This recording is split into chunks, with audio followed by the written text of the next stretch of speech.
Good morning everyone. ভারতের ইতিহাস ও স্বাধীনতা সংগ্রাম। প্রাচীন ভারতের ইতিহাস।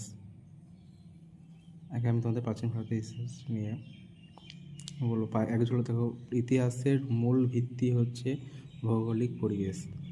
প্রাকৃতিক বৈচিত্র্যের বিভিন্নতা অনুসারে ভারতবর্ষকে 5টি অঞ্চলে ভাগ করা হয়ে থাকে। জনঘনত্বের ভিত্তিতে ভারতবর্ষকে 6টি শাখায় ভাগ করা যায়। ভারতবর্ষ নামের উৎপত্তি প্রাচীন ভারতে ভরত নামে এক রাজার নাম অনুসারে হয়েছিল। সভ্যতার অগ্রগতিতে মানুষ সর্বপ্রথম যে ধাতুটি ব্যবহার শুরু করেন তার নাম তামা।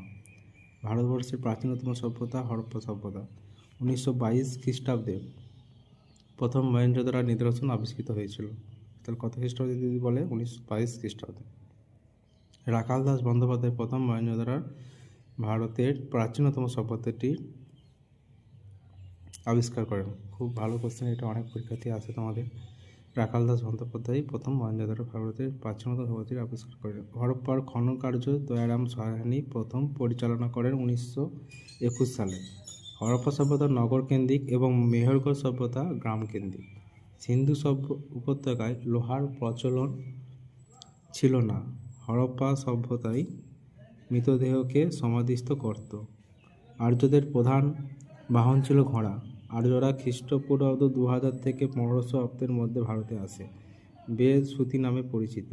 বেদের শেষ ভাগ বা বেদান্তকে উপনিষদ বলে। বেদ শব্দের অর্থ জ্ঞান। আর্য পরিবারের প্রধান বা কর্তা ছিলেন পিতা। আর্য পরিবারের সহধর্মিণীকে বলা হতো। আর্যদের প্রধান জীবিকা ছিল কৃষিকাজ ও পশুপালন। আর্যদের ব্যবহৃত দুটি মুদ্রার নাম নিক্স ও মনা। আর্যদের প্রধান ধর্মচরণের পথ ছিল যজ্ঞ। প্রাচীন আর্যদের সময় গ্রামের প্রধানকে বলা হতো গ্রামণী। প্রাচীন আর্য রাজা সভা ও সমিতি নামে দুটি জনপরিষদের সাহায্যে রাজ্য পরিচালনা করতেন। আর্যরা ভারতবর্ষে লৌহ যুগের সূত্রপাত করেন। জৈন ধর্মের প্রথম তীর্থঙ্কর হলেন ঋষভনাথ। শেষ জৈন তীর্থঙ্করের নাম হচ্ছে বর্ধমান মহাবীর। মহাবীর জৈনদের 24তম তীর্থঙ্কর। জৈনদের 23তম তীর্থঙ্করের নাম পার্শ্বনাথ। জৈনদের প্রধান প্রবর্তক হলেন বর্ধমান মহাবীর। জিন শব্দের অর্থ রিপুজয়ী বা জিতেন্দ্রীয়। জৈন বলা হয় মহাবীরের ধর্মাবলম্বীদের। তীর্থঙ্কর বলা হয় জৈন মহাপুরুষদের। মহাবীর দেহত্যাগ করেন বিহারের পাবা নামক স্থানে।